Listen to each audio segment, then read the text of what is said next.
ভারতের রাজধানী দিল্লিতে ককরোচ জনতা পার্টির চলমান আন্দোলন ঘিরে নতুন করে উত্তেজনা ছড়িয়ে পড়েছে। যন্তর মন্তরের মূল বিক্ষোভস্থল শান্ত থাকলেও সংসদ মার্গ এলাকায় বিক্ষোভকারী ও পুলিশের মধ্যে সংঘর্ষের ঘটনা ঘটেছে।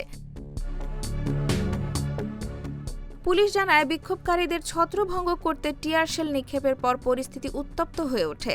এক পর্যায়ে কিছু বিক্ষোভকারী ইট পাটকেল নিক্ষেপ করলে সংঘর্ষ ছড়িয়ে পড়ে। এ ঘটনায় 2 সহকারী পুলিশ কমিশনার সহ মোট 5 পুলিশ সদস্য আহত হওয়ার তথ্য দিয়েছে দিল্লি পুলিশ।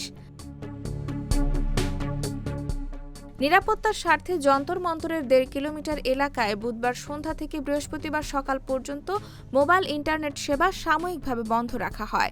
পাশাপাশি রাজধানীর 16টি মেট্রো স্টেশনও সাময়িকভাবে বন্ধ করে দেওয়ায় জনজীবনে ব্যাপক প্রভাব পড়ে। পরিস্থিতি নিয়ন্ত্রণে আন্দোলনের স্বেচ্ছাসেবকদেরও মাঠে নামানো হয়। তারা লাউডস্পিকারের মাধ্যমে বিক্ষোভকারীদের শান্তিপূর্ণভাবে কর্মসূচি চালিয়ে যাওয়ার আহ্বান জানান।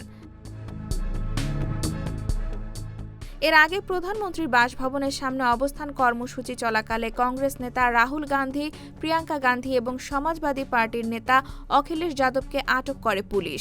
সরকারের পদত্যাগের দাবিকে কেন্দ্র করে শুরু হওয়া এই আন্দোলন ভারতের রাজনৈতিক অঙ্গনে নতুন করে উত্তেজনা সৃষ্টি করেছে। এখন সবার নজর সরকারের পরবর্তী পদক্ষেপ এবং আন্দোলনের ভবিষ্যৎ গতি প্রকৃতির দিকে।